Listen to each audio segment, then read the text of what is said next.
মন ভাঙ্গে না মসজিদই ভাঙ্গে, ভাঙ্গে আল্লাহর কাবা ঘর, ভাঙ্গে আমার আল্লাহর ঘর। মন মন্দিরে আল্লাহর বাড়ি, ব্যথা দিস না তার ভিতর। ঠিক না বেঠে? আরে মন ভাঙ্গে না মসজিদই ভাঙ্গে, ভাঙ্গে আমার আল্লাহর ঘর, ভাঙ্গে আমার আল্লাহর ঘর। মন মন্দিরে আল্লাহর বাড়ি, ব্যথা দিস না তার ভিতর। বাজান কি হবে ইবাদত বন্দেগে দিয়া যদি বান্দার মনে কষ্ট দেয়, তাইলে সারা জীবন ইবাদত করলেও কোনো লাভ হবে না। ঠিক না বেঠে? যাক, সেই দিকে গেলে কথা লম্বা হয়ে যাবে। আমি যার আলোচনা করেছিলাম, আল্লাহর মেহবুব বান্দা শেখ ফরিদ, তিনি ফজরের নামাজ পড়ার জন্য মসজিদে গেলেন। কোথায়? মসজিদে গেলেন। শেখ ফরিদের মা তিনিও ওযু সহকারে ঘরের মধ্যে নামাজ পড়তে তিনি ব্যস্ত হয়ে গেলেন। ওইদিকে আল্লাহর ওলি শেখ ফরিদ তিনি নামাজ শেষ কইরা শিশির ভেজা সকালে আয়েশা যখন মায়ের ঘরের মধ্যে প্রবেশ করলেন, দেখে গো শেখ ফরিদের মা মধুর কণ্ঠে কোরআন শরীফের তেলাওয়াত করতেছে। কি করতেছেন? কোরআন তেলাওয়াত করতেছেন। আমার তো মনে হয় আমাদের সবার ঘরের মধ্যে প্রতিদিনই কোরআন শরীফ তেলাওয়াত হয় নাকি? কিন্তু হইতো, এখন হয় না। আগে হইতো, এখন হয় না। আমার বয়স প্রায় 42 ওভার, 42 ওভার।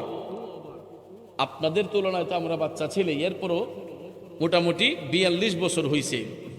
তা আমরা যখন ছোটবেলা মক্তবে যাইতাম, প্রায় 30 বছর আগের কথা বলতেছি, 30-32 বছর আগের কথা বলতেছি। ছোট্টবেলা যখন মক্তবে যাইতাম, তখন আমরা দেখতাম, তখন তো এরকম অ্যান্ড্রয়েড মোবাইল, বাটন মোবাইল এগুলা ছিল না। ঠিক না ঠিক? 30-32 বছর আগে কিগুলো ছিল? তখনও আমরা দেখছি ছোট্টবেলায় মক্তবে যাওয়ার সময় আমার বাপ চাচারা ফজরের নামাজ পড়া আসছেন, আয়েশা আমাদেরকে জাগাইয়া মক্তবে পাঠাইয়া তারা কোরআন শরীফ নিয়ে উঠানে বৈশা গেছেন। আমার মা চাচিরা ফজরের নামাজ পড়ে তারা ঘরের ভিতর কোরআন শরীফ পড়া শুরু করছেন। তারপরে কোরআন তেলাওয়াত শেষ করে ঘর বাড়ি ঝাড়ু দিয়া আমাদের মা চাচিরা বিসমিল্লাহ বইলা চুলার মধ্যে আগুন দিতেন। কথা বলেন? বাপ চাচারা কোরআন তেলাওয়াত শেষ করে সকালবেলা ঘরের কাজকর্ম করে, একদিকে মা চাচিরা ফজরের নামাজ পড়ে কোরআন তেলাওয়াত করে ঘর বাড়ি ঝাড়ু দিয়া বিসমিল্লাহ বইলা চুলায় আগুন দিছে। এও তো এলপি গ্যাস না, গ্যাসের চুলা না, মেজ দিয়া টুকা দিতে হয় না। কথা কোন ঠিক না ঠিক? গ্যাসের চুলা তখন ছিল না, এখন তো ঘরে ঘরে এলপি গ্যাস। মেজ দিয়া টুকাও যেমন লাগে না, টিপ দিলে আগুন ফালদা উঠে জায়গা। কথা বলে বাবাজিরা আমার, তখনকার সময় এলপি গ্যাস ছিল না, ওটু চুলা ছিল না, ওটু চুলা ছিল না। মা চাচিরা ফজরের নামাজ পড়ে কোরআন তেলাওয়াত করিয়া ঘর বাড়ি ঝাড়ু দিয়া তারা বিসমিল্লাহ বলে লাকড়ি দিয়া চুলার মধ্যে আগুন দিয়া নাস্তা তৈরি করেছে। বাপ চাচারা মা চাচির হাতের রান্না খাইয়া কেউ স্কুল কলেজ ইউনিভার্সিটিতে গেছে, কেউ অফিস আদালতে গেছে, কেউ ক্ষেত খামারে গেছে, কেউ মুদিমালের ব্যবসাত গেছে। বন্ধু, এখন যেই হারে ফার্মেসি থেকে গ্যাস্ট্রিকের বড়ি খাইতে হয়, আমার বাপ চাচাদের আমলে এরকম গ্যাস্ট্রিকের বড়ি তখন খাওয়ার প্রয়োজন হয় নাই। কথা বলে কারণ কি জানেন? এটার একটা কারণ আমি খুঁজা বাইর করছি। কারণ আগেকার যুগে বাপ চাচারা এরা মা চাচির হাতের নাস্তা খাইয়া গোট থেকে বের হইতো। আর এখনের যুগের বাপ চাচারা চাচিরে আরাম দেওয়ার জন্য কয়, তুমি হইতে হো, তুমি শুয়েতে হো, আমি দোকানতে নাস্তা লইতেছি। ঠিক না বেঠি? দোকানের ভাই উনি বিসমিল্লাহ শহীদ খাবারটা তৈরি করছে কিনা, এটা কি নতুন তেল দিয়া করছে কিনা, নাকি বাসি তেল দিয়া করছে, ফার্ম অয়েল দিয়া করছে, এটারও তো কোনো গ্যারান্টি নাই। এদিক দিয়ে চুলকাইতেছে, ওই দিক দিয়ে চুলকাইতেছে, গ্যাস্ট্রিকে সাতাইতেছে। কথা কোন ঠিক না বেঠি? এরপরে দেখবেন এমদা মোড় দিয়া কোনো উজু নাই, পবিত্রতা নাই, সুন্দর করে গা এমদা গাম পড়তাছে, এমনি মুছতাছে, আবার ইডা দিয়া 2 হাত দিয়া দেখা গাম মুছছে, আবার কায়ের মাঝে মলতাছে। কথা বলেন? এরপরে রুটি কতলা তেল দিয়ে বাজ্যা দিছে, ইডা খাইয়া এদিক দিয়ে গুতা মারে, এদিক দিয়ে গুতা মারে। ডাইনে বামে যখন গুতা দেয়, এরপরে গ্যাস্ট্রিকের ট্যাবলেটের নাম তো আর বলতে পারে না, দোকানে গিয়ে ফার্মেসিতে গিয়া কয় রে 5 টিকেটা তো কাম হয় না, 10 টিকেটা দেয়। কথা বলেন ঠিক না ঠিক? 5 টিকেটা কাম হয় না, 10 টিকেটা দে। গ্যাস্ট্রিকের বড়ি খাইতে খাইতে পিত্তথলিতে ঘাও হয়ে গেছে।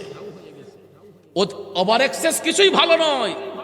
অতিরিক্ত গ্যাস্ট্রিকের ট্যাবলেট খাইতে খাইতে পিত্তথলিতে ঘাও হয়ে অনেক সময় ক্যান্সারের লক্ষণ হয়ে যায়। বাবাজিরা আমার, তাহলে আমার কথা হলো এত গ্যাস্ট্রিকের ট্যাবলেট খাইতে হবে কেন? এখনো যদি আমাদের স্বভাব পরিবর্তন কইরা আমরা যদি ফজরের নামাজ পড়িরা মা চাচিদের সাথে নিয়া, আমাদের ঘরের পরিবার পরিজনদেরকে সাথে নিয়া ঘুম থেকে উইঠা ফজরের নামাজ পড়িরা যদি মা চাচিরা যদি এখনো যদি সুন্দর করে নিজের হাতে রান্না তৈরি করে বিসমিল্লাহ শহীদ ওই খাবারটা যদি আমরা এখনো খাই, ইনশাআল্লাহ পাপি মুখে বলে যাই এখনো এত গ্যাস্ট্রিক হবে না, আলসার হবে না। নাকি রাগ করছেন আব্বা? কিন্তু আমরা আরাম দিতে দিতে ওখানে আমার মা চাচিরা বিসমিল্লাহ বুইল্লা গেছে, চুলার মাঝে গিয়া গ্যাসে টিপ মারে ফালদা, হাত ধোয়া নাই, পাও ধোয়া নাই, মুখ ধোয়া নাই, দেখা যায় ঘুমতে একটু চোখ কষতে কথা কোন ঠিক না ঠিক? এরপরে দেখা যায় ঘরের মাঝে ঝগড়া। উনি যে বেউজু অবস্থায় রান্না করছে, উনি যে বেউজু অবস্থায় রান্না বাড়ি করছে, এখন তো গৃহস্থে তো খাইয়া মজা পায় না, কয়ে আমার মা চাচিরা কেমনে ফাঁক করছে, তুমি তো কেমনে করতেছো? ওই মা চাচিরা তো পবিত্র ছিল, তাদের চরিত্র সুন্দর ছিল। ওই মা চাচিরা অ্যান্ড্রয়েড মোবাইল ইউজ করে নাই, তারা ফেসবুক মেসেঞ্জার ইউজ করে নাই, হোয়াটসঅ্যাপ ইমো বাইবার ইউজ করে নাই। আমার এই যুগের মা বোনদেরকে অনুরোধ করে বলবো গো, ও মা বোন, এই আধুনিক যুগে আইসা আপনারা তো আরো সুন্দর তথ্য প্রযুক্তির ব্যবস্থা পেয়েছেন, সুন্দর করে এখন লাকড়ির ব্যবস্থা নাই, গ্যাসের চুলার ব্যবস্থা আছে, এখনো সময় আছে। 5টা ওয়াক্ত নামাজ পড়ো মা বোন, 5টা ওয়াক্ত নামাজ পড়ো, কোরআন তেলাওয়াত কইরা এখনো যদি বিসমিল্লাহ সহিত রান্না বাড়ি হয়, আমাদের গ্যাস্ট্রিক রোগ বেমার আলসার অনেকটা আল্লাহ দূরীভূত করবে। কথা বলেন ঠিক কিনা? বন্ধুরা আমার, বাবাজিরা, শেখ ফরিদ শিশির বেজে সকালে মায়ের রুমে আসলেন, আয়েশা দেখতেছে মা কোরআন তেলাওয়াত করতেছে। খারাপ লাগতেছে বাজান?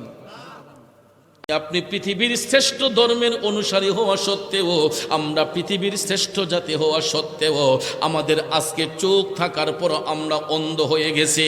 বন্ধু, একটা কথা মনে রাখবেন, পড়ালেখা করলে শিক্ষা অর্জন করা যায়, পড়ালেখা করলে শিক্ষিত হওয়া যায়। শিক্ষা কিন্তু এক প্রকার নয় রে বাজান, শিক্ষা হলো 2 প্রকার, একটা হলো সুশিক্ষা আর একটা হইল কুশিক্ষা। একটা হলো সুশিক্ষা আর একটা হলো কুশিক্ষা। কুশিক্ষায় শিক্ষিত যারা হয়, ওই সন্তান বিয়াদব সন্তানগুলা, এরা মা বাবার দিলের মধ্যে আঘাত করে, এরা মুরব্বীদের সাথে বিয়াদবি করে, এরা বড়দেরকে শ্রদ্ধা করে না, ছোটদেরকে স্নেহ করে না। ঠিক কিনা বলেন? এর বাস্তবতা হইল, আজ আপনারা দেখবেন মিডিয়া তোলপার, আপনারা পেপার পত্রিকা খুলে দেখেন, টেলিভিশন মিডিয়া খুলে দেখেন, সোশ্যাল মিডিয়া খুলে দেখেন, রাজধানী ঢাকার মধ্যে একই মায়ের গর্ভের সন্তান, একজন হলো জনপ্রশাসন মন্ত্রণালয়ের সচিব, আরেকটা হলো বিশ্ববিদ্যালয়ের টিচার, আরেকজন কানাডায় থাকে, আরেকটা মেয়ে সন্তান উনিও শিক্ষিকা। তাইলে চিন্তা করেন, এই 4টা বাচ্চাকে মাস্টার ডিগ্রি কমপ্লিট করাতে যায়া ওই মা দুঃখিনীর কত পরিশ্রম হইছে। একটা বাচ্চাকে মানুষ করতে গেলে মা দিনকে দিন বলে না, রাতকে রাত বলে না। একটা বাচ্চার পিছনে মা বাবার যে অক্লান্ত শ্রম, যেই বাবা সন্তান জন্ম দিয়েছে, যেই মা সন্তান গর্ভে ধারণ করেছে, বাচ্চা যে কত আদরের রত্ন, একজন মা একজন বাবাই বুঝতে পারে। ঠিক কিনা বলেন? ওই মায়ের গর্ভ থেকে 4টা সন্তান ভূমিষ্ঠ হওয়ার পরেও একটা মা দিনরাত পরিশ্রম করিয়া বাচ্চাগুলাকে মানুষের মতো মানুষ বানাইল।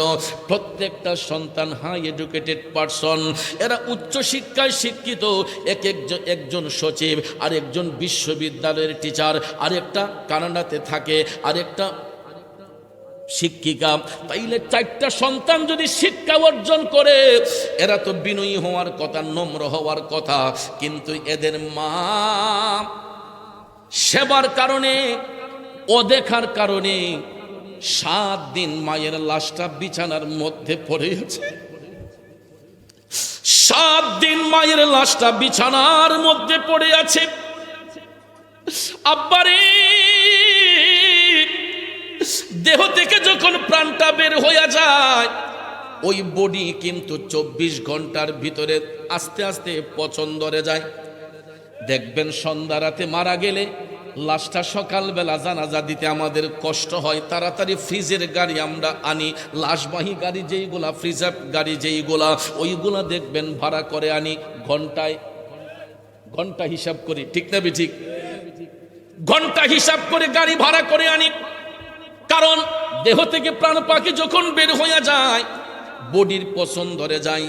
এও তো একদিন নয়, 2 দিন নয়, প্রায় 1 সপ্তাহ পার হয়ে গেছে গো, একটা সন্তানও মার খবর নিল না। একটা সন্তানও মার খবর নিল না যে মা তুমি কেমন আছো। আপনারা টেলিভিশন মিডিয়াতে, সোশ্যাল মিডিয়াতে দেখবেন মায়ের বিছানার চতুর্পাশে ময়লা আবর্জনা লেগে আছে। ওই মাকে দেখাশোনা করার মতো একটা কাজের মানুষও তো বাচ্চারা দিতে পারত। একটা কাজের মানুষও দিলে ওই মার ব্যবস্থাপনাটা, দেখাশোনাটা সুন্দরভাবে পরিচালিত হইতো, ঠিক না ঠিক? বাজান, এই টাকা দিয়ে কি হবে? এই সম্পদ দিয়ে কি হবে? কথা বলেন, ঠিক না ঠিক? ছেলে এখন পয়সাওয়ালা, বাড়ি যে তার 3-4 তলা, সব তালাতে ঘর আছে, মায়ের নাই রে ঘর। বিয়ের পরে বউ আপন, মা এখন পর, ঠিক কিনা কর? মুছাগারার যুবক বন্ধুরা, আমার কথায় রাগ করবেন না, গুসা নিবেন না। পৃথিবীতে সব শূন্যস্থান পূরণ করা যায়, কিন্তু 2টা শূন্যস্থান কোনোদিন পূরণ করা যায় না রে বাজান। যদি কারো ঘরে মা থাকে না, বাবা থাকে না, এই 2টা আসনও যদি অন্য কোনো নারী পুরুষরে বসানো হয়, আপনারা বলেন নিজের মার মতো কি স্বাদ পাওয়া যায়? কথা কোন পাওয়া যায়? কিন্তু ভাইয়া মনে রাখবেন, জেনে রাখবেন, স্ত্রী যদি একটা চলে যায়, অনেক সময় দেখা যায় 40 দিন পার করে না, কই ঘর চলে না, আরেকটা লাগবো। 40 দিনটা তো মানে না। স্ত্রী মারা গেলে দেখবেন 40 দিনের ভিতরে আরেকটা বিয়ে করে দেয়। স্ত্রী একটা 2টা কেন, 10টা স্ত্রী যদি চলে যায়, আপনার জন্য আর 10টা নারী অপেক্ষা করবে, ঠিক না ঠিক? কিন্তু যুবক, মা যদি চলে যায় রে, বাবা যদি চলে যায়, সব কিছু দিতে পারবা, কিন্তু মা বাবার মতো আপন কাউকে পাইবা না। কথা বলেন, ঠিক না ঠিক? কারণ আমাদের মতো সন্তানকে দুনিয়ার আলো বাতাস দেখাতে যাইয়া, আমাদের মতো সন্তানদেরকে দুনিয়ার আলো বাতাস দেখাতে যাইয়া কত মায়ের জীবন অকালে ঝরে গেছে, কত মা বাচ্চা জন্ম দিয়া দুনিয়া থেকে বিদায় হয়ে গেছে, ঠিক কিনা বলেন? এই জন্য আমার আল্লাহ রাব্বুল আলামিন কোরআন শরীফে আরো চমৎকার ভাষায় বলেছেন, ওয়াখফিদ লাহুমা জানাহাযুল্লি মিনার রাহমা। আল্লাহ কয়, সন্তান চোখ রাঙ্গাইয়া মা বাবার সাথে তোমরা কথা বলিও না, তাদের সঙ্গে নম্রতার বাহু বের করে দিয়া মা বাবার সেবার মধ্যে মাশগুল হয়ে যাও। কারণ সন্তান তোমরা মা বাবার গোলামি করতে বাধ্য। কেন জানেননি?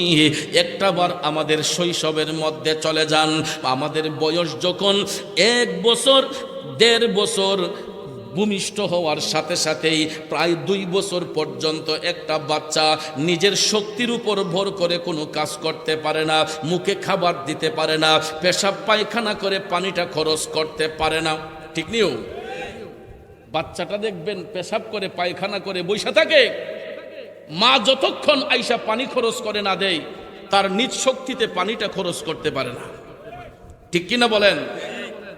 যুবক বন্ধু, ও মুরব্বী বাবাজিরা, দেখবেন বাচ্চা যদি বিছানায় প্রস্রাব করে দেয়, বাচ্চা যদি বিছানার মধ্যে পায়খানা করে দেয়, অন্য ঘরের লোক যদি আপনার ঘরে আইসা ঢুকে, আয়া দেখবেন পেশাবের গন্ধ, পায়খানার গন্ধ ভাইয়া নাকের মধ্যে কাপড় দিয়া ধরে, কই সি সি সি সি সি, কই অত হাঁটাস কেন গো, অমুকের মা তোমার ফুতে পেশাব করছে, পায়খানা করছে, এত দুর্গন্ধ, পরিষ্কার করো। অথচ দেখেন ওই ভদ্রলোক আইসা ধমক দিতে পারে, অমুকের মা তুমি এত নোংরা কেন, তোমার বাচ্চারে পরিষ্কার করো। অথচ বলতে পারে নিজে পরিষ্কার করে না, কিন্তু বাচ্চা যখন পেশাব করে, পায়খানা করে, মা কিন্তু রুমের মধ্যে কোনো এয়ার ফ্রেশনার ব্যবহার করে না, নাকের মধ্যে কোনো সুগন্ধি লাগায় না, ঠিক কিনা বলেন? রুমের মধ্যে মধ্যে কোনো এয়ার ফ্রেশনার ব্যবহার করে না, নাকের মধ্যে কোনো সুগন্ধি লাগায় না। ওই মা দেখবেন 2 হাত দিয়া সন্তানের পেশাব পায়খানা পরিষ্কার করে। 2 হাত দিয়া মা সন্তানের পেশাব পায়খানা পরিষ্কার কইরা শুকনা কাপড় পরাইয়া দেয়। পেশাবের ভরানো কাপড়টা, পায়খানায় ভরানো কাপড়টা মা দেখবেন নিজের হাতে ডইলা ডইলা ধুইয়া দিছে। কথা বলেন ঠিক কিনা? একদিন নয়, 2 দিন নয়, জন্মের পরে প্রায় 2.5-3 বছর 5 বছর পর্যন্ত সন্তানগুলা নিঃশক্তিতে কিছু করতে পারে না, তাদের দেখাশোনা লুক আফটার করে মা। শুধু 5 বছর কেন, ওই বাচ্চাটার ভবিষ্যৎ পর্যন্ত, তাকে উপযুক্ত করা পর্যন্ত টাকা দিয়া, পয়সা দিয়া, সর্বকিছু দিয়া দেখবেন মা বাবারা বাচ্চার পিছনে এত ক্লান্ত শ্রম দেয়। কিসের জন্য দেয়? আমার ছেলেটা মানুষের মতো মানুষ হবে, আমার ছেলেটা বড় হবে, আমার ছেলেটা ইঞ্জিনিয়ার হবে, আমার ছেলে কোরআনের হাফেজ হবে, আমার ছেলে বড় মুফতি হবে, আমার ছেলে আলেম হবে, আমার ছেলে জজ হবে, ব্যারিস্টার হবে। কথা বলেন ঠিক কিনা? এত সুন্দর স্বপ্ন নিয়া একজন মা, একজন বাবা নিজে পরিশ্রম কইরা বাচ্চাদেরকে পড়াশোনা করায়, আর বড় হইয়া যদি ওই বাচ্চাগুলা মা বাবারে কষ্ট দেয়, আপনারা বলুন আমার আল্লাহর আরশ কাঁপবে কি কাঁপবে না? এ বন্ধু, এই জন্য দেখেন কোরআনে পাকে আল্লাহ তাআলা যেমন মা বাবার সম্মান বৃদ্ধি করেছেন, ঠিক একইভাবে হাদিস শরীফের মধ্যে আমার দয়াল নবী মা বাবার সম্মান বৃদ্ধি করেছেন। হাদিস কানা বর্ণনা করেছেন হযরতে আবু হুরায়রা রাদিয়াল্লাহু তাআলা আনহু।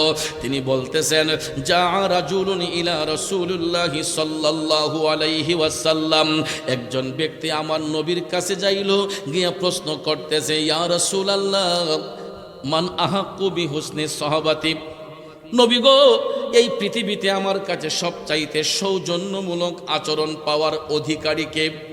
একজন সাহাবী আমার নবীর কাছে গেলেন, গিয়ে বলতেছেন, জি ইয়া রাসূলুল্লাহ মান আহাক্কু বিহুসনি সাহাবাতি, যে আমার কাছে এই পৃথিবীতে সবচাইতে বেশি সম্মান পাওয়ার অধিকারীকে? জবাবে আল্লাহর হাবিব বলছেন, উম্মুকা, তোমার মা। সুবহানাল্লাহ বলবেন না? সাহাবী দ্বিতীয়বার আবার বললেন, সুম্মা মান? ইয়া রাসূলুল্লাহ, নবী গো, তারপরে কে? আমার রাসূল দ্বিতীয়বার আবার বললেন, উম্মুকা, তোমার মা। সাহাবী তৃতীয়বার আবার জিজ্ঞেস করলেন, ইয়া রাসূলুল্লাহ সুম্মা মান? নবী গো, তারপরে কে? তখন আল্লাহর হাবিব আবার তৃতীয়বার বললেন, উম্মুকা, তোমার মা। সাহাবী চতুর্থবার রাসূলকে প্রশ্ন করলেন, সুম্মা মান ইয়া রাসূলুল্লাহ? নবী গো, তারপরে কে? আমার রাসূল চতুর্থবার বললেন, সুম্মা আবুকা, অতঃপর তোমার বাবা। সুবহানাল্লাহ কোন? মুত্তাফাকুন আলাইহি, বুখারী এবং মুসলিম শরীফের হাদিস। সুবহানাল্লাহ বলেন। সহিহ সনদে বুখারী এবং মুসলিম শরীফের হাদিস। নবীর সাহাবী আল্লাহর হাবিব সাল্লাল্লাহু আলাইহি ওয়াসাল্লামের কাছে যাইয়া প্রশ্ন করলেন, আমার নবী 3 বার মায়ের সম্মান বৃদ্ধি করেছেন, চতুর্থবার রাসূল বাবার সম্মান দিয়েছেন। এখন আপনারা বলুন, মায়ের সম্মান কয়বার, বাবার সম্মান কয়বার? একবার বাবারে সম্মান দেওয়া থেকে বাবার সম্মান কমে গেছে, মার সম্মান দেওয়াতে 3 বার মা কি অনেক বড় হয়ে গেছে। ও বাজান, মুছাগারের বাবা জিরা রে, আমার দয়াল নবী মায়ার নবী 3 বার মাকে সম্মান দেওয়ার পিছনে একটা কারণ রেখেছেন। বাবার সম্মান একবার হওয়ার পিছনে একটা কারণ রয়েছে। এই 4টি কারণের আলোচনা দিয়ে আজকে আলোচনা শেষ করব, কষ্ট হবে।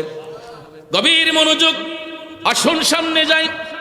আল্লাহর নবী সাহাবীর প্রথম প্রশ্নের জবাবে কেন মাকে সম্মান দিলেন? প্রথমবার মা সম্মান পাওয়ার অধিকারী হইল বাবার সাথে মায়ের যখন পবিত্র বন্ধন হয়। বাবার সাথে মায়ের যখন পবিত্র বন্ধন হয়, আমার আল্লাহ এই পবিত্র বন্ধনের দ্বারা বাবার দেহ থেকে লুৎফের মাধ্যমে মায়ের ডিম্বাণুর মধ্যে সন্তান আল্লাহ দান করে। ঠিক না বেঠিক?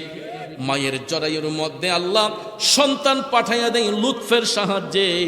এরপরে ওই সন্তানটা মায়ের রক্ত মাংস খাইয়া আস্তে আস্তে যখন মায়ের পেটে বড় হয়, 2 থেকে 2.5 মাস যখন হইয়া যায়, আল্লাহ রাব্বুল আলামিন মায়ের পেটের মধ্যে সন্তানের রূহ দান করে। আরো জোরে কোন সুবহানাল্লাহ। 2 থেকে 2.5 মাস যাবার সাথে সাথে আল্লাহ রাব্বুল আলামিন মায়ের ভবে সন্তানের রূহ দান করে, তারপর থেকে মায়ের মুখের খাবারটাই সন্তানের মুখের খাবার হয়। মায়ের পেটের থাকা সন্তানের খাবারটা মায়ের মুখের খাবারটাই তার মুখের খাবার হয়।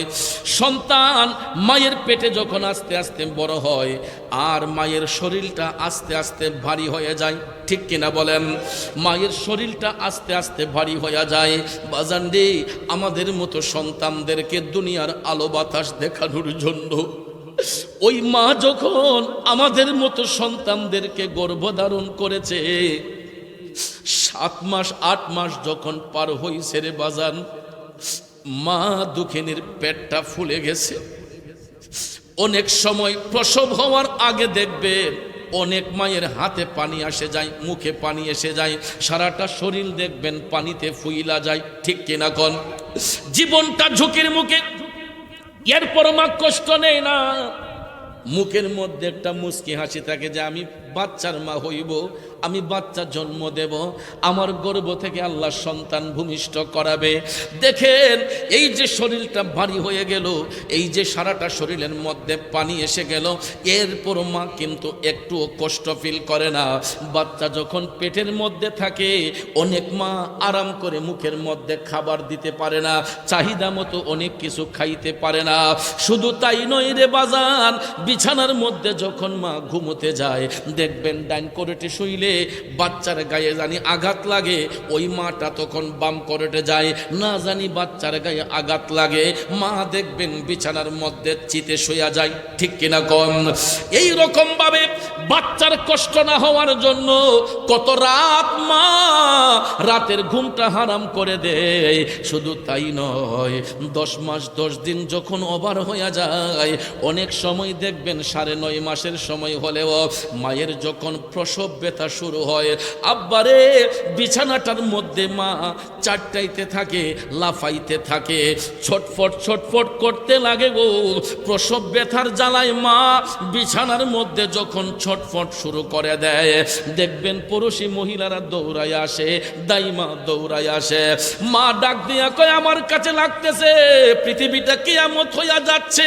কারণ বাজান হাদিস শরীফের মধ্যে আমার নবী কামলিওয়ালা বলেছেন, সন্তান যখন মায়ের লজ্জাস্থান দিয়া দুনিয়ার আলো বাতাস দেখে, মায়ের লজ্জাস্থান দিয়া সন্তান যখন ভূমিষ্ঠ হয়, ওই মায়ের যখন প্রসব ব্যথা শুরু হয়, এই প্রসব ব্যথা এমন একটা ব্যথা রে বাজান, দয়াল নবী বলেছেন পৃথিবীটা কিয়ামত হলে যেই রকম মনে হয় সন্তান প্রসবের সময় দুঃখিনী মায়ের কাছে ঠিক সেই রকম মনে হয়। জুরে কন্যা আল্লাহু আকবার।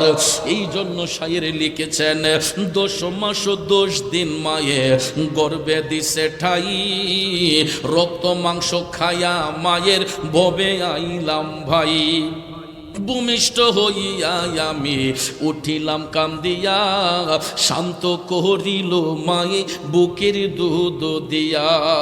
আরে মায়েরও প্রসবের কালে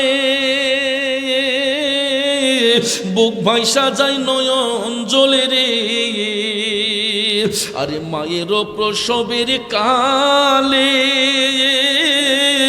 বুক ভাইসা যায় নয়ন জলে রে, ওমা সন্তানের লইয়া কুলে ভুলে প্রসব যন্ত্রণা, দুঃখের দরদি আমার জনম দুঃখে মা মাগো, গর্ভধারিণী মা জনম দুঃখিনী মা, দুঃখের দরদি আমার জনম দুঃখে মা। খারাপ লাগতেছে বাবাজিরা, জগতের বন্ধুরা রে, ও মুরব্বী বাবাজিরা, আমার সম্মানিত মা ভন্ডা যারা শুনছেন গো, 10 মাস 10 দিন এত মারে কষ্ট দিলাম, পার হওয়ার পরে মার যখন প্রসব ব্যথা হয় পৃথিবীটা কিয়ামত হইয়া যায়। এত কষ্ট হওয়া সত্ত্বেও বাচ্চাটা খালাসি হওয়ার পরে দাইমা যখন মায়ের কোলে বাচ্চাটারে দেয়, আপনারা লক্ষ্য করে দেখবেন, একটু দুরূদ শরীফ পড়েন, আল্লাহুম্মা সাল্লিম সাইয়্যিদিনা মুহাম্মাদ, আল্লাহ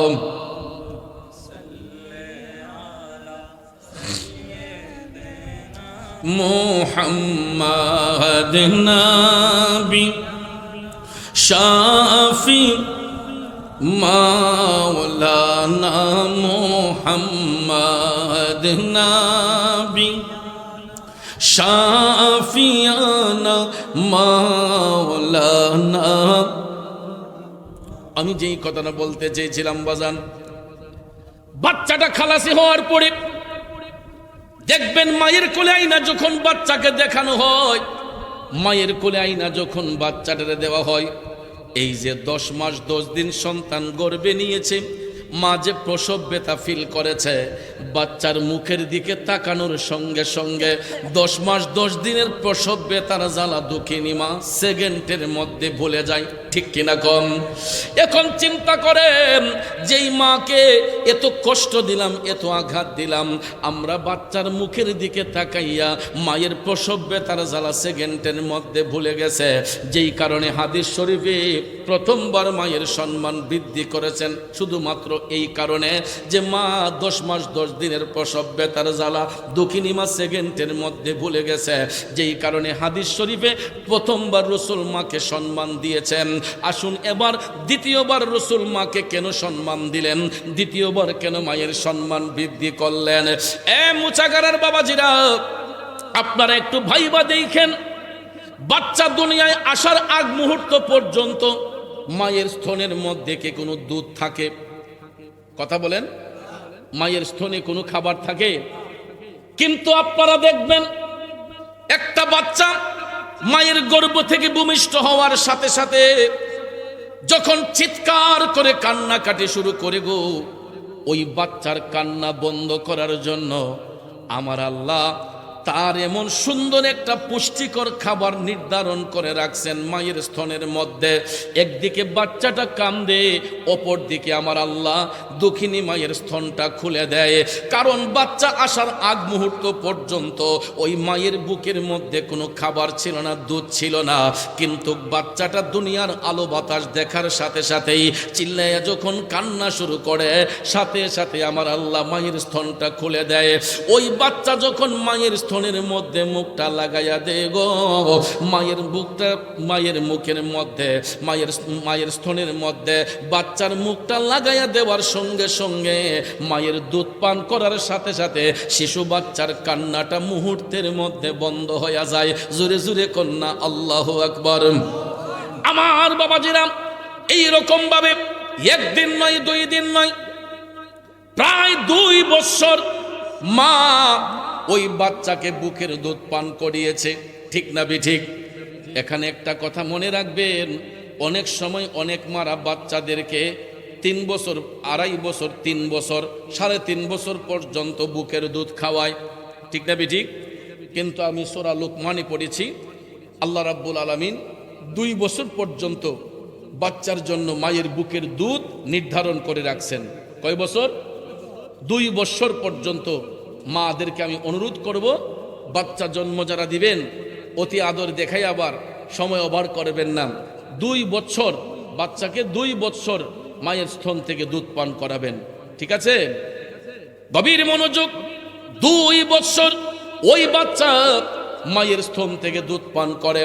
আর মায়ের বুকের দুধটা এমন একটা পুষ্টিকর খাবার বাজান, এটা শুকনাও নয়, গাঢ়ও নয়, পাতলাও নয়, ভারীও নয়, এত সুন্দর রিফুইলিং হইয়া বাচ্চার জন্য আমার আল্লাহ নির্ধারণ করে। মায়ের দুধটা পান করার সাথে সাথে শিশু বাচ্চার কান্নাটা বন্ধ হয়ে যায়।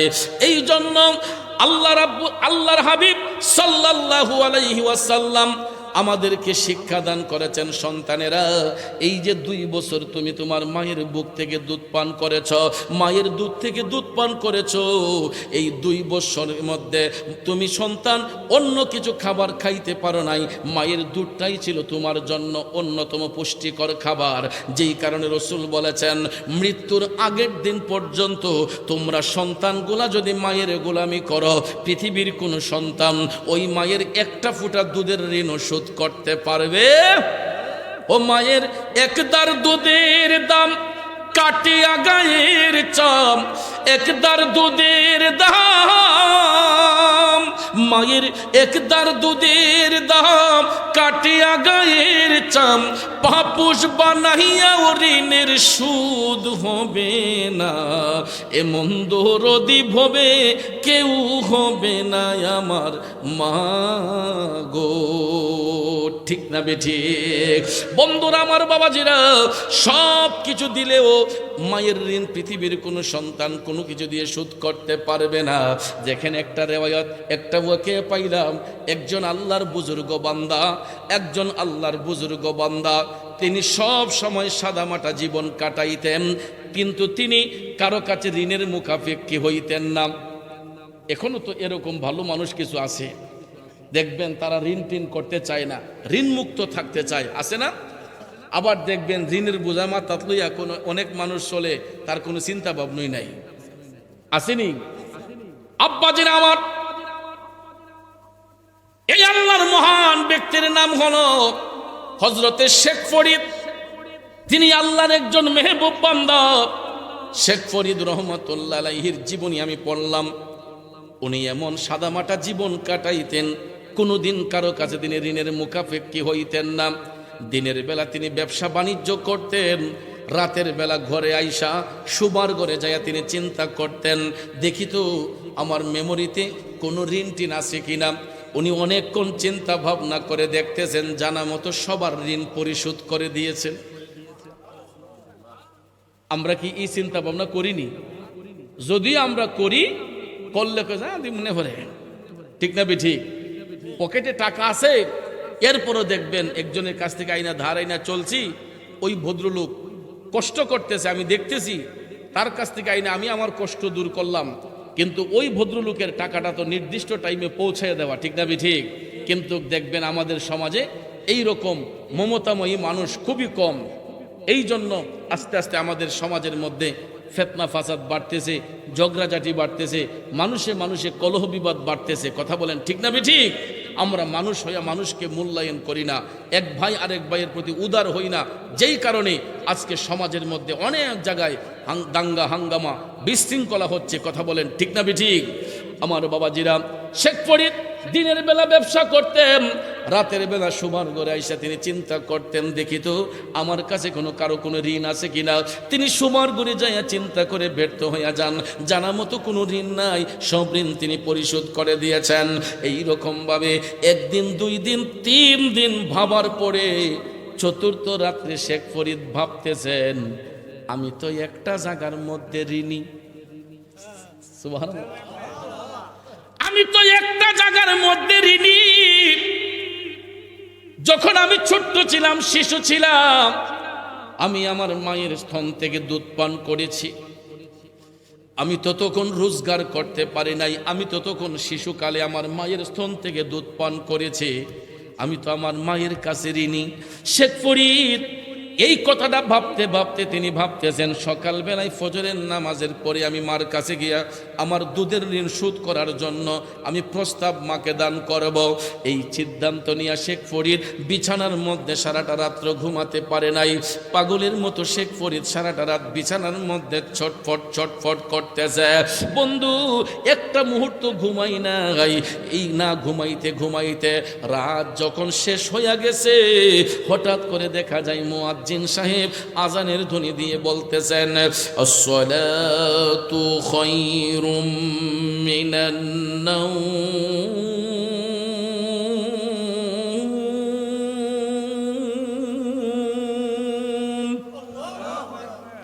আপনারা বলেন তো সাত রাতের জাগ না থাকলেও আসসালাতু খায়রুম মিনান নাওম শব্দটা শুনলে কোন মুমিন কি বিছানায় পিঠ রাখতে পারে সাত রাতের জাগ না থাকলেও যখন মুয়াজ্জিন সাহেব আসসালাতু খায়রুম মিনান নাওম এই শব্দটা বলার সাথে সাথে আর কোনো মুমিন বিছানার মধ্যে পিঠ রাখতে পারে না রে বাজান শেখ ফরিদের মা যখন আজানের ধ্বনি শুনলেন আসসালাতু খায়রুম মিনান নাওম তিনি বিছানা ছেড়ে ওযু সহকারে তিনি নামাজের জন্য প্রস্তুত নিচ্ছেন অপরদিকে আল্লাহর ওলি শেখ ফরিদ তিনিও ওযু বানাইয়া মসজিদে চলে গেলেন নামাজ পড়তে সুবহানাল্লাহ বলেন আমরা তো সবাই নামাজি এখানে নাকি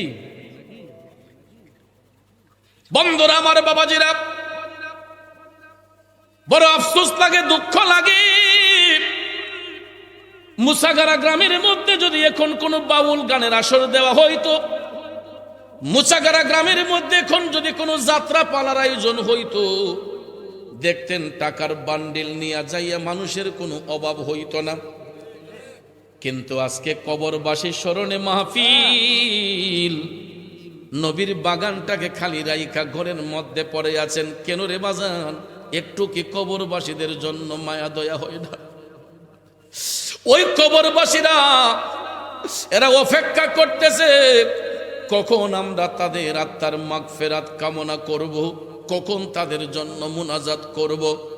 বন্ধু, আজকে আমরা নামাজ ছেড়ে দেওয়ার কারণে আমাদের দিলগুলা পাথরের মতো শক্ত হয়ে গেছে। আপনারা রাগ করবেন না, গুসা করবেন না। আজকে হয়তো আমাদের অনেকের এশারের নামাজ কাজা হয়েছে, মাগরিবের নামাজ কাজা হয়েছে, আসরের নামাজ কাজা হয়েছে, জোহরের নামাজ কাজা হয়েছে। নাকি মিথ্যা বলতেছি? ফজরের কথা বললে তো লজ্জা চলে আসে, কারণ ফজরের নামাজ পড়বেই বাকি করে। বর্তমানে তো আমাদের ঘরের মধ্যে খাবার না থাকলেও ওই জিনিসটার মধ্যে খাবার থাকে। পেটে খাবার না থাকলেও 3 দিন উপাস থাকতে রাজি, কিন্তু মোবাইল ফোনে এমবি না থাকলে মাথা নষ্ট হয়ে যায়। আগে দেখতাম পোলাপানে মোবাইল টিপে, ওহন দেখি মুরব্বীরার ফোহরের মাঝে অ্যান্ড্রয়েড। ঠিক না বেটি? জিজ্ঞেস করলে না, পোলাপানে বিদেশ থেকে ফোন টোন দেয়, একটু ইমুদা কথা কয়, হোয়াটসঅ্যাপে কথা কয়। ভালো ছেলের সাথে কথা বলেন, হোয়াটসঅ্যাপ ইমুতে কথা বলেন, কিন্তু দোকানে গিয়া দোকানদার বাইরে কয়, ওরে ভাতিজা ওই ফেসবুক কোনটা রে টাইনা দেশা। ঠিক না বেটি? যেই চাচা জীবনে কোনোদিন বাটন মোবাইলও টিপতে পারে নাই, যেই চাচা কোনোদিন এই বাটন মোবাইল নিয়েও কল্পনা করে নাই, এই চাচা এখন অ্যান্ড্রয়েড মোবাইল, কোনটা ইমো, কোনটা হোয়াটসঅ্যাপ, কোনটা মেসেঞ্জার, কোনটা ভাইবার, এটা ভালো করে জানে, ভালো করে টিপতে পারে। রাস্তাঘাটে আমাদেরকে ভাইলে কয়, হুজুর দেখি তো ফেসবুকও, হুজুর দেখি তো ফেসবুকও। তাইলে চাচা ফেসবুক টিপতে পারে, চুলদারি পাকা হয়ে গেছে, মসজিদের মুসল্লি হতে পারে না। রাগ করছেন বাজান? গভীর মনোযোগ। আমার আপনার দ্বারা যদি অ্যান্ড্রয়েড মোবাইল চালানো সম্ভব হয়, হোয়াটসঅ্যাপ, ইমো, মেসেঞ্জার, ভাইবার যদি চালানো সম্ভব হয় বাজান, আমরা নামাজ পড়া অসম্ভব হবে কেন রে বন্ধু? ও যুবক, তুমি 24 ঘন্টার মধ্যে 23 ঘন্টা তুমি দুনিয়ার কাজে ব্যয় করো, আমার আফসোস নাই। আমি 2টা হাত জোর করে সুদূর সিলেট ওদেরকে অনুরোধ করে যাবো, রে বাপ, এ যুবক ভাই আমার, বাবাজিরা, হবিগঞ্জ থেকে আইসা জোর হাত করে অনুরোধ করে যাব, 24 ঘন্টার মধ্যে 23 ঘন্টা আপনি দুনিয়াদারি করবেন, অন্তত 1টা ঘন্টার সময় কি আমার আল্লাহকে দেওয়া যাবে না? 1টা ঘন্টার সময় আমি আল্লাহর জন্য চাই। ও যুবক, পাড়ায় পাড়ায়, মহল্লায় মহল্লায় ওয়াজ মাহফিল হচ্ছে, মানুষ হেদায়েত হচ্ছে না কেন? কারণ হেদায়েতের কথাগুলো আমাদের সামনে তুলে ধরা হয় না। বন্ধু, রুটিন মাফিক জীবনটা চালাইবেন, দেখবেন ডিসিপ্লিন অনুসারে চললে পরে দেখবেন আপনার পারিবারিক জীবনে, আপনার সাংসারিক জীবনে, আপনার সামাজিক জীবনে, রাষ্ট্রীয় জীবনে সুখ শান্তি অবশ্যই অবশ্যই আসবে, যদি সময়টাকে আমরা মূল্যায়ন করে। আমি যেই কথাটা বললাম, এই 1টা ঘন্টা সময়ের আমরা 5 ভাগে ভাগ করব। কয় মিনিট করে? 12 মিনিট। কয় মিনিট করে? আমার বিশ্বাস অন্তত 12 মিনিট সময় নিয়ে যদি ওয়াক্তের নামাজগুলা পড়ি, তাহলে আমরা 1 ঘন্টার ভিতরে আমাদের 5 ওয়াক্তের নামাজ পড়া সম্ভব হবে। কথা বলেন? বেশি সময় লাগে না। অন্তত 5টা ওয়াক্তকে 12 মিনিট করে ভাগ করে 1 ঘন্টা সময়কে 12 মিনিট করে ভাগ করে 5টা ওয়াক্তের নামাজ বাজান টাইম মতো পড়বেন। আর 23 ঘন্টা আপনি দুনিয়াদারি করেন, আমার আফসোস নাই। তবে পাপী মুখে বলে যাই, এই 1টা ঘন্টা সময়ের যদি 5 ভাগে ভাগ কইরা 5টা ওয়াক্তের নামাজ যদি পড়তে শুরু করেন, 1 দিন 2 দিন 3 দিন যদি নামাজটা পড়েন, 4 দিনের বেলায় কিন্তু আর নামাজ কাজা হবে না। কারণ মুরব্বীরা বলে যেমন তেমন লয় 3 দিন করলে হয়, যেমন তেমন লয় 3 দিন করলেই হয়। একটানা 3 দিন আপনি একাধারে 5 ওয়াক্ত নামাজ পড়ে দেখবেন, 4র্থ দিনের বেলায় আপনাকে আর কেউ ডাইকা সজাগ করতে হবে না, অটোমেটিকলি আপনি মসজিদের মুসল্লি হয়ে যাবেন। তাইলে বাজান নামাজ পড়া দরকার আছে না নাই? কথা বলেন আছে না নাই? ওরে কেমন করে ঘুমাও তুমি, কেমন করে ঘুমাও তুমি, ফজর করে কাজা, এমনও তো হতে পারে জোহরে জানাজা। ঠিক কিনা বলেন? আরে এমনও তো হতে পারে জোহরে জানাজা। ঠিক না বেঠিক? আব্বাজির আমার ফজরের নামাজ কাজা করে ঘুমাইলাম। আপনারা বলুন তো, ঘুমের ঘরে আমার আপনার মরণ হতে পারে কি পারে না? এই যে নবীর বাগানে বসছি, মরণ হতে পারে কি পারে না? রাস্তা দিয়ে হাঁটার সময় মৃত্যুর ফেরেশতা আসতে পারে কি পারে না? মনরে হঠাৎ সে আজরাইলে ফাঁসি দিব তোমার গলে, শেষ করিব অসাদের জীবন মনরে। এই জন্য কবি কয়, দম থাকিতে আল্লাহ নবীর নাম করো স্মরণ, সেগেন কইরে পাগল মন, একবার ভাবলে না রে তোর হইব রে মরণ। কথা বলেন ঠিক না বেঠে? ও মনরে মরণ কথা করো স্মরণ, স্ত্রী পুত্র কেউ নয় আপন, ধনরত্ন সবই অকারণ মনরে। ওরে মুসাগারার বাবা জিনা, কি হবে টাকা দিয়া, কি হবে সম্পদ দিয়া?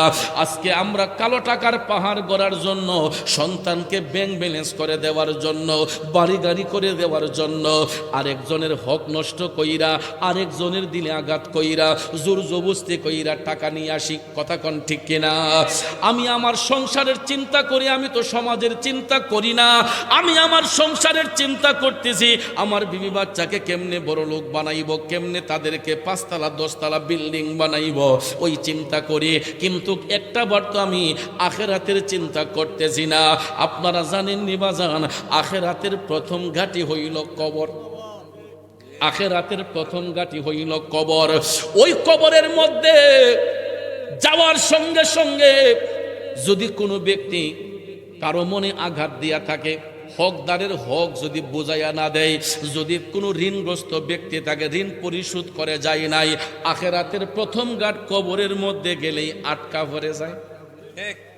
এই জন্য দেখেন জানাজার মাঠে গেলে, নারী হোক পুরুষ হোক, মুর্দাকে জানাজার মাঠে নেওয়ার পরে একবারে নির্দোষ যদি হয়, একবারে নির্বেজালও যদি হয়, এরপরও দেখবেন পরিবারের পক্ষ থেকে বলে যে আমাদের জানা মতো কোনো ঋণ নাই, এরপরে যদি কোনো পাওনা দাওনা থাকে আপনারা আমাদের সাথে যোগাযোগ করেন, আর নাইলে ওনারা আল্লাহর রাস্তে মাফ করে দিয়ে।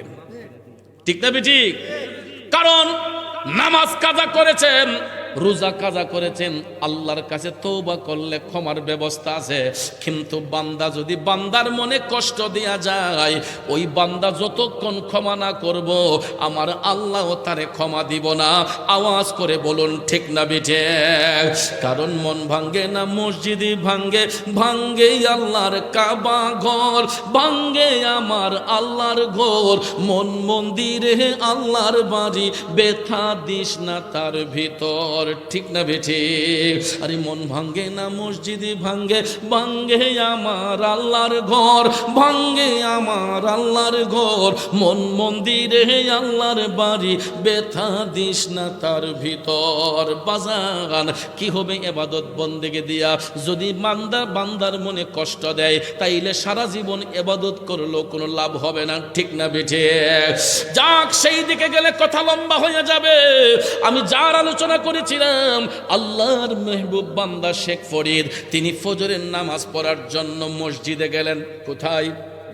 মসজিদে গেলেন। শেখ ফরিদের মা তিনিও ওযু সহকারে ঘরের মধ্যে নামাজ পড়তে তিনি ব্যস্ত হয়ে গেলেন। ওইদিকে আল্লাহর ওলি শেখ ফরিদ তিনি নামাজ শেষ কইরা শিশির ভেজা সকালে আয়েশা যখন মায়ের ঘরের মধ্যে প্রবেশ করলেন, দেখে গো শেখ ফরিদের মা মধুর কণ্ঠে কোরআন শরীফের তেলাওয়াত করতেছে। কি করতেছেন? কোরআন তেলাওয়াত করতেছেন। আমার তো মনে হয় আমাদের সবার ঘরের মধ্যে প্রতিদিনই কোরআন শরীফ তেলাওয়াত হয় নাকি? কিন্তু হইতো, এখন হয় না। আগে হইতো, এখন হয় না। আমার বয়স প্রায় 42 ওভার, 42 ওভার। আপনাদের তুলনায় তো আমরা বাচ্চা ছেলে, এরপরও মোটামুটি 42 বছর হয়েছে। তো আমরা যখন ছোটবেলা মক্তবে যাইতাম, প্রায় 30 বছর আগের কথা বলতেছি, 30-32 বছর আগের কথা বলতেছি। ছোট্টবেলা যখন মক্তবে যাইতাম তখন আমরা দেখতাম, তখন তো এরকম অ্যান্ড্রয়েড মোবাইল, বাটন মোবাইল এগুলা ছিল না, ঠিক না? ঠিক 30-32 বছর আগে কিগুলো ছিল? তখনও আমরা দেখছি ছোট্টবেলায় মক্তবে যাওয়ার সময় আমার বাপ চাচারা ফজরের নামাজ পড়া আসছেন, আয়েশা আমাদেরকে জাগাইয়া মক্তবে পাঠাইয়া তারা কোরআন শরীফ নিয়ে উঠানে বৈশা গেছেন। আমার মা চাচিরা ফজরের নামাজ পড়ে তারা ঘরের ভিতরে কোরআন শরীফ পড়া শুরু করছেন। তারপরে কোরআন তেলাওয়াত শেষ করে ঘর বাড়ি ঝাড়ু দিয়া আমাদের মা চাচিরা বিসমিল্লাহ বইলা চুলার মধ্যে আগুন দিতেন। কথা বলেন? বাপ চাচারা কোরআন তেলাওয়াত শেষ করে সকালবেলা ঘরের কাজকর্ম করে, একদিকে মা চাচিরা ফজরের নামাজ পড়ে কোরআন তেলাওয়াত করে ঘর বাড়ি ঝাড়ু দিয়া বিসমিল্লাহ বইলা চুলায় আগুন দিছে। এও তো এলপি গ্যাস না, গ্যাসের চুলা না, মেজ দিয়া টুকা দিতে হয় না। কথা কোন ঠিক না? ঠিক। গ্যাসের চুলা তখন ছিল না, এখন তো ঘরে ঘরে এলপি গ্যাস। মেজ দিয়া টুকাও যেমন লাগে না, টিপ দিলে আগুন ফালদা উঠে জায়গা। কথা বলে বাবাজিরা আমার, তখনকার সময় এলপি গ্যাস ছিল না, ওটু চুলা ছিল না, ওটু চুলা ছিল না। মা চাচিরা ফজরের নামাজ পড়ে কোরআন তেলাওয়াত করিয়া ঘর বাড়ি ঝাড়ু দিয়া তারা বিসমিল্লাহ বলে লাকড়ি দিয়া চুলার মধ্যে আগুন দিয়া নাস্তা তৈরি করেছে। বাপ চাচারা মা চাচির হাতের রান্না খাইয়া কেউ স্কুল কলেজ ইউনিভার্সিটিতে গেছে, কেউ অফিস আদালতে গেছে, কেউ ক্ষেত খামারে গেছে, কেউ মুদিমালের ব্যবসাত গেছে। বন্ধু, এখন যেই হারে ফার্মেসি থেকে গ্যাস্ট্রিকের বড়ি খাইতে হয়, আমার বাপ চাচাদের আমলে এরকম গ্যাস্ট্রিকের বড়ি তখন খাওয়ার প্রয়োজন হয় নাই। কথা বলে কারণ কি জানেন? এটার একটা কারণ আমি খুঁজা বাইর করছি। কারণ আগেকার যুগে বাপ চাচারা এরা মা চাচির হাতের নাস্তা খাইয়া গোট থেকে বের হইতো। আর এখনের যুগের বাপ চাচারা চাচিরে আরাম দেওয়ার জন্য কয়, তুমি হইতে হো, তুমি শুয়েতে হো, আমি দোকানতে নাস্তা লইতেছি। ঠিক না? ঠিক। দোকানের ভাই উনি বিসমিল্লাহ শহীদ খাবারটা তৈরি করছে কিনা, এটা কি নতুন তেল দিয়া করছে কিনা, নাকি বাসি তেল দিয়া করছে, ফার্ম অয়েল দিয়া করছে, এটারও তো কোনো গ্যারান্টি নাই। এদিক দিয়ে চুলকাইতেছে, ওই দিক দিয়ে চুলকাইতেছে, গ্যাস্ট্রিকে সাতাইতেছে। কথা কোন ঠিক না? ঠিক। এরপরে দেখবেন হেমদা মোড় দিয়া কোনো উজু নাই, পবিত্রতা নাই, সুন্দর করে এমদা গাম পড়তাছে, এমনি মুছতাছে, আবার ইডা দিয়া 2 হাত দিয়া দেখা গাম মুছছে, আবার কায়ের মাঝে মলতাছে। কথা বলেন? এরপরে রুটি কতলা তেল দিয়ে বাজ্যা দিছে, ইডা খাইয়া এদিক দিয়ে গুতা মারে, এদিক দিয়ে গুতা মারে। ডাইনে বামে যখন গুতা দেয়, এরপরে গ্যাস্ট্রিকের ট্যাবলেটের নাম তো আর বলতে পারে না, দোকানে গিয়ে ফার্মেসিতে গিয়া কয়, রে 5 টিকাটা তো কাম হয় না, 10 টিকাটা দে। কথা বলেন ঠিক না? ঠিক। 5 টিকাটা কাম হয় না, 10 টিকাটা দে। গ্যাস্ট্রিকের বড়ি খাইতে খাইতে পিত্তথলিতে ঘাও হয়ে গেছে। ওভার এক্সেস কিছুই ভালো নয়।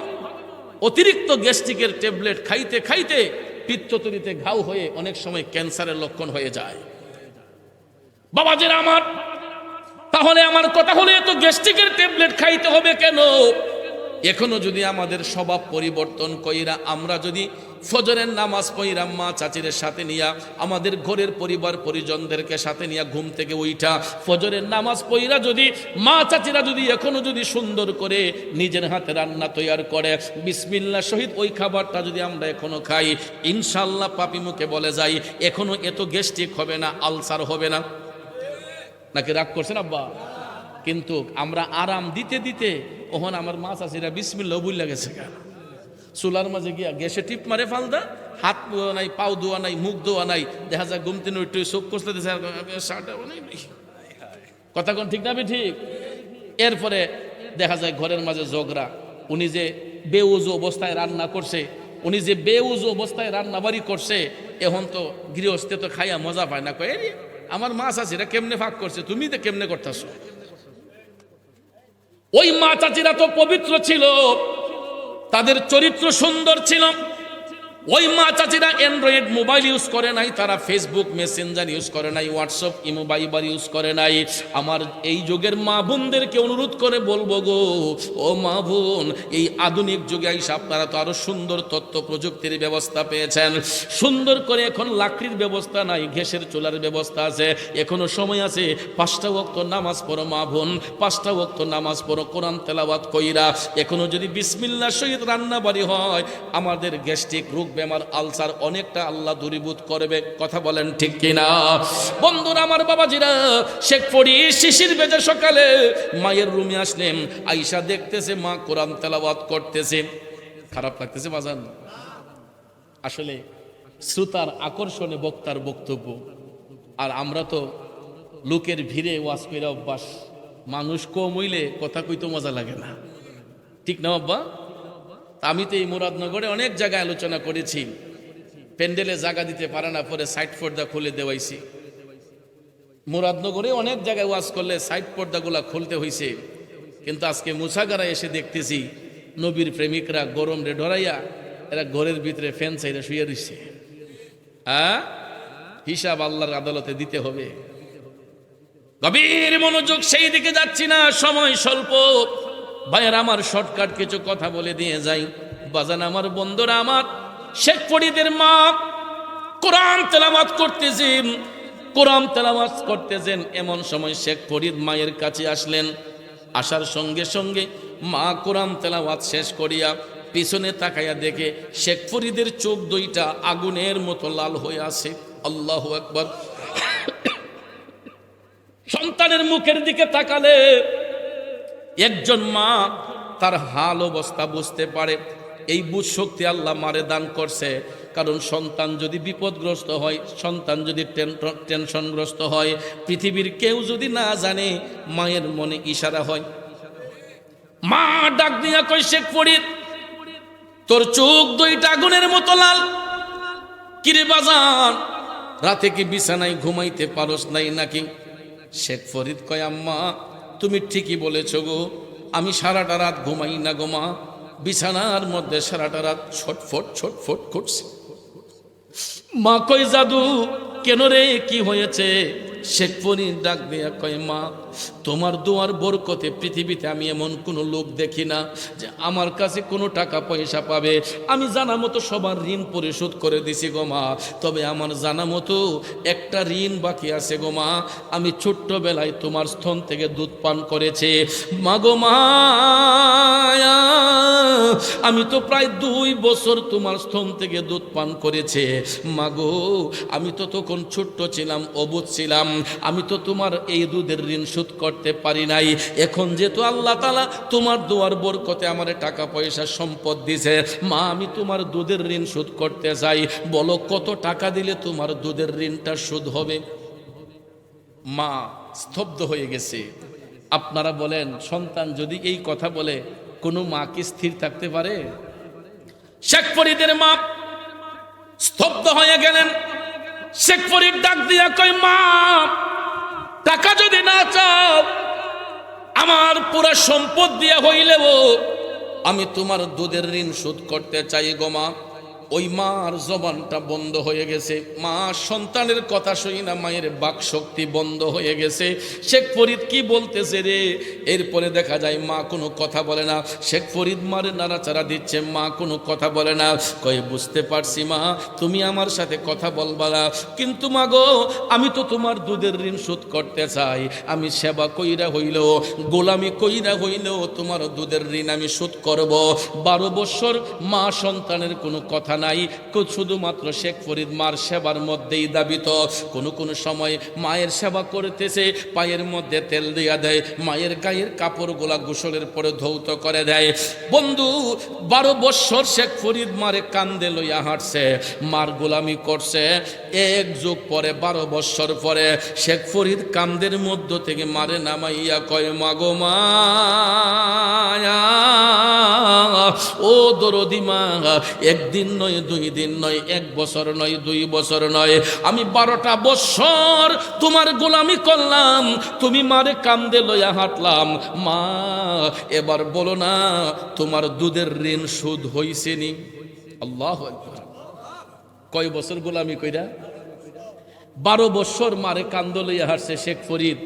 12 বছর মার গোলামি কইরা কয় আম্মা এবার বলো, আমি তো 12 বছর তোমার হাঁটনি হাঁটলাম, তোমার গোলামি করলাম, এখন বলো তোমার দুধের ঋণ শোধ হইছে নি?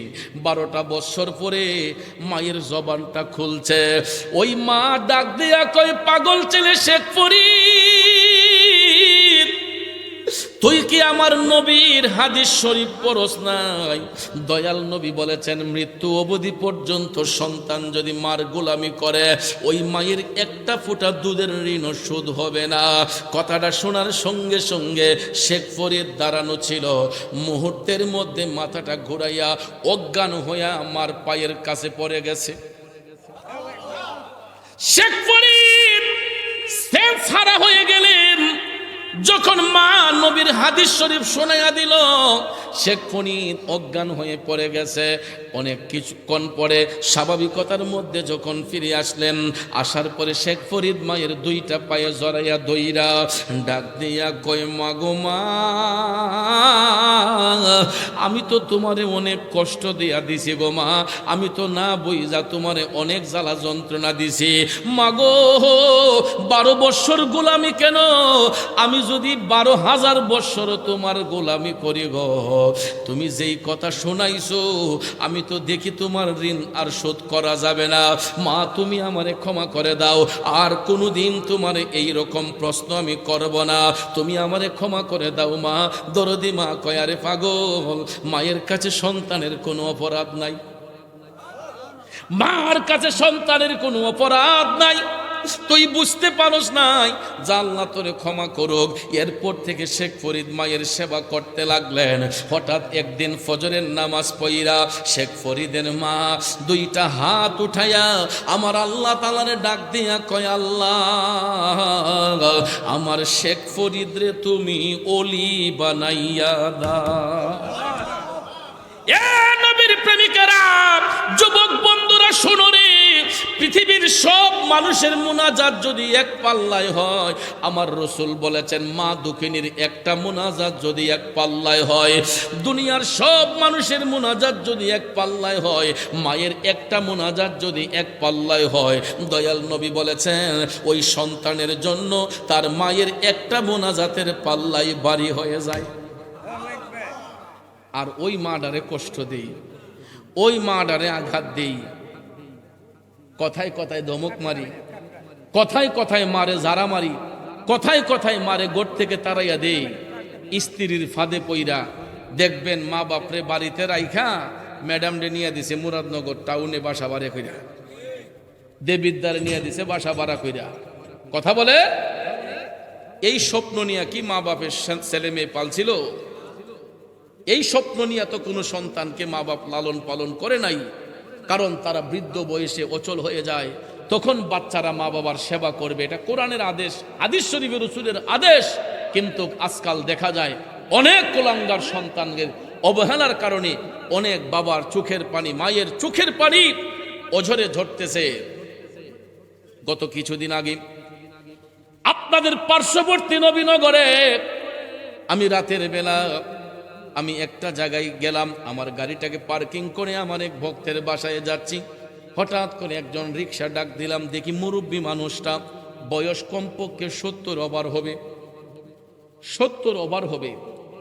ভদ্রলোক রিক্সা নিয়ে আসছে, আমার বিবেকে বাধা দিতেছে যে ওনার রিক্সাতে আমি চড়ি, কারণ আমার বাবার বয়সী একটা মানুষ এই রাতের বেলা রিক্সা নিয়ে রিক্সা চালাচ্ছে। আমি সালাম দিলাম, চাচা আপনি কেমন আছেন? কয় হুজুর ভালো আছি। আমার চিনচিননি, পিছনে ছায়া, আমার আপনার চিনা চিনা লাগে। আমি মুরাদ হুজুর। রিক্সাটা থামাইয়া কয় আপনি কষ্ট না নিলে আমি বুকটা মিলাইতাম।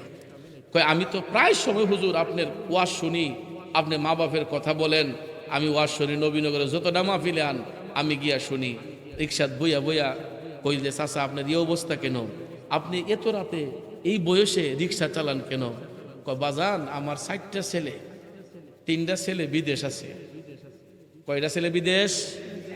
3 ছেলে বিদেশ আছে, আর এগুলা ছেলে রাজমিস্ত্রি ঠিকাদার, কন্ট্রাক্ট রেখা কাজ করে। তাইলে তো মোটামুটি সবাই এস্টাবলিশ, কথা কন, সবাই তো কর্মশীল। 4টা ছেলেকে রাইখা বাবা রিক্সা চালাইতে হয়। জিজ্ঞেস করলাম ছেলেরা কি দেখে না? কয় বাজান বুঝেন না, যুগের ভাই, যার যার বউ লইয়া যার যা জুধা, যার যার বউ লইয়া যার যার সংসার হয়ে গেছে, আমরারে দেওয়ার মতো হেরার ক্যাপাসিটি নাই। অনেক কষ্ট নিয়া, অনেক কষ্ট বুকের মধ্যে নিয়া মুরব্বী কথাটা বলল। আমি বললাম দিনের বেলা চালান না কেরে, রাইতে কেরে? ও বাজান দিনের বেলা ভয় লাগে, কারণ গাড়ি ঘোড়া তো বেশি থাকে, আর মুরব্বী মানুষ, বয়স্ক মানুষ অনেকে উঠতে চায় না। রাতের বেলা চালাই, কয় দিনের বেলা বাসায় একটু কাজ টাজ করি, রাতের বেলা চালাই, রাস্তাঘাটটা নীরব থাকে, আর কটাটে বেশি পাওয়া যায়, অনেকে মায়া করে দিয়া যায়, এই জন্য রাতের বেলা চালায়। কিন্তু চিন্তা করে দেখেন, এই বয়সের বাপসা ছাড়া এদের হাতে থাকবে এখন তসবি, কথা বলেন ঠিক না বেঠিক? এই বয়সের বাচ্চা তাদের হাতে এখন থাকবে তসবি, তাদের মাথায় থাকবে টুপি, পরনে থাকবে পাঞ্জাবি, এবং মসজিদ আর ঘর পর্যন্ত তাদের সীমানা, ঠিক না বেঠিক? আর এই বয়সে যদি আমার বাপ চাচারা যদি কাজ কইরা খাইতে হয়, এরকম কুলাঙ্গার সন্তান ঘরে না আসুক, এটা ভালো। উপযুক্ত সন্তান থাইকা যদি বৃদ্ধ বয়সে মা বাবাদের কাজ করতে হয়, এই রকম সন্তান থাকার চেয়ে না থাকা ভালো, কথা বলেন ঠিক কিনা? কারণ ভাইয়ের আমার মনে রাখো রে, হাতে পায়ে তেল মাইখা মাই দিল শক্ত করি, প্রসাব পায়খানায় আমি মায়ের কোলে করি, তবু না আমার রাগ হইল ভিজল গুয়ে মুতে, আমারে শুকনায় রাখিয়া মাই থাকে ভিজাতে, আরে অসুখ হইলে দেখি চায়া আমার মাই রইছে বিছানায় বহিয়া রে,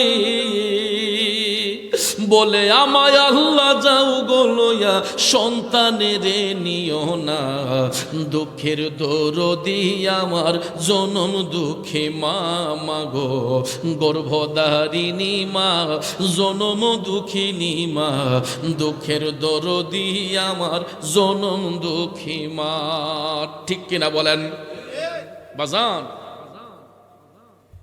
বাস্তব অভিজ্ঞতা থেকে আরেকটা কথা বলি শুনুন। স্ত্রীর কথা যে বললাম, স্ত্রী আপনার অর্ধাঙ্গিনী, তাকে সম্মান দিবেন, তাকে মহব্বত করবেন, কিন্তু কখন এরা বিয়াদব হয়ে যায় দেখেন। আমার মুরিদ ছেলেই একটু বয়স্ক, মহিলার বয়সটা কম, আর স্ত্রীর বয়সটা কম, সেকেন্ড ম্যারেজ, প্রথম স্ত্রী মারা যাবার পরে সেকেন্ড বিয়ে করেছে, ওনার বয়সটা একটু বেশি, স্ত্রী থেকে তার বয়সটা মোটামুটি অনেকটাই বেশি। তো সে যখন অসুস্থ হয়ে ঘরের মধ্যে পড়ছে, স্ত্রী কি করছে, ঘরে কিছু টাকা আছেন, এই টাকা লইয়া বাসা থেকে বাইকে চলে গেছে, স্বামীর সেবা করবে না। তার বৃদ্ধ মা ঘরের মধ্যে, ওই মাই চলতে পারে না।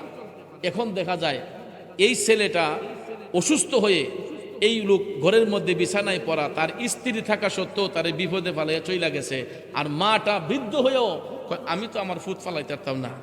এই মা অসুস্থ শরীর নিয়ে ছেলের সেবা করতেছে, সেবা শুশ্রূষা করতেছে। এই অসুস্থ মা অসুস্থ শরীর নিয়ে এই ছেলেটার দেখাশোনা কইরা এক পর্যায়ে মা নিজের হাতে সন্তানটারে দাফন করতেছে। তাইলে চিন্তা করেন স্ত্রী দিয়ে আপনি কি করবেন? যদি সতী নারী না হয়, যদি গুণী নারী যদি না হয়, তাহলে অসৎ নারী সংসারে আসলে এই সংসারে কোনোদিন উন্নতি হবে না। ঠিক না বেঠিক?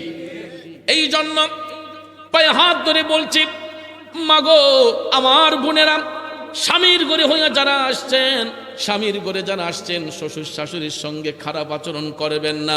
শ্বশুর শাশুড়িকে আমি বলবো, একজন ছেলেকে বিয়ে করার মেয়েটাকে আনলে নিজের মেয়ের মতো তাকে স্নেহ মমতা করবেন, এত বাদির কাজ করাইবেন না। কথায় কথায় ধমক না দিয়া মেয়েটা যখন স্বামীর বাড়িতে আসে তাকে নিজের মেয়ে মনে কইরা তাকে একটু স্নেহ মমতা দিয়া সংসারের মধ্যে রাখবেন। ঠিক না? অনেক সময় শ্বশুর শাশুড়িও দেখা যায় এই ছেলে বিয়ে করে আনলে ফাললে চাই যে এই বিড়ি দিয়া 10 মিনিট ফুজাটাও মাথা দিয়ে বইলিত আছে না এরকম? তাইলে এই মেয়েরা যে এরকম হয় আমাদের কিছু বিহেভিয়ার কারণে হয়। এই জন্য আব্বা, আপনার ছেলে বিয়ে করে একটা মেয়ে আনছেন, এটা ঘরের লক্ষ্মী, এটাকে সম্মান মতো রাখবেন। আপনার নিজের মেয়েকে, জি আপনার নিজের মেয়েকে যেরকম স্নেহ মমতা করেছেন, আপনার ছেলের বউ ঘরে আসলে এটাকেও নিজের মেয়ে মনে করে তাকে একটু স্নেহ মমতা দেন। তাইলে দেখবেন এই পরিবারের মধ্যে আর কোনোদিন ঝগড়া হবে না। ঠিক না ঠিক? আল্লাহ যেন সহি বুঝ দান করে, সকলে আমিন কন।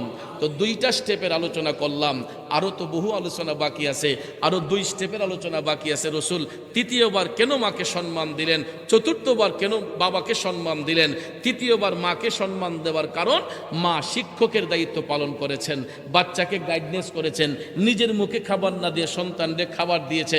এই জন্য 3য়বার মাকে সম্মান। আর 2য়বার হলো মার স্তন থেকে দুধ পান করেছি, এই জন্য মা সম্মান পাওয়ার অধিকারী। 1বার হলো মা 10 মাস 10 দিনের প্রসব বেতার জ্বালা ভুলে গেছে আমাদেরকে জন্ম দিয়া, এই জন্য 1বার মাকে সম্মান রসুল দিয়েছেন। এই 3বার মায়ের সম্মান। বাবার সম্মান একবার দেওয়ার কারণ হলো বাবা হলেন জন্মদাতা। কারণ মায়ের সাথে বাবার যদি মিলন না হয় তাহলে আমরা কি মায়ের ববে আসতে পারি? বাবার সাথে মিলন হওয়ার কারণে আমি মায়ের পেটে আসছি, মার পেট থেকে আইসা মার দুধ খাইছি, আদর সুহাগ ভালোবাসা পাইছি একমাত্র বাবার উসিলায়। কথা কোন ঠিক না ঠিক? এই জন্য বাবা শুধু জন্মদাতাই নয়, একটা সন্তানকে জন্ম দিয়া একজন বাবা দিনকে দিন বলে নাই, রাতকে রাত বলে নাই, মাথার গাম পায়ে ফেলে অক্লান্ত পরিশ্রম করে একটা সংসারের হাল ধরে বাচ্চাদেরকে তাদের লক্ষ্যে পৌঁছে দিয়েছেন একজন বাবা। ঠিক না ঠিক? আর ওই বাবা যেদিন মাথার উপর থেকে চলে যায়, ওই দিন সন্তানগুলা বুঝতে পারে কত বড় ধরনের ছায়া যে মাথার উপর থেকে হারিয়ে গেছে। কথা কোন ঠিক কিনা?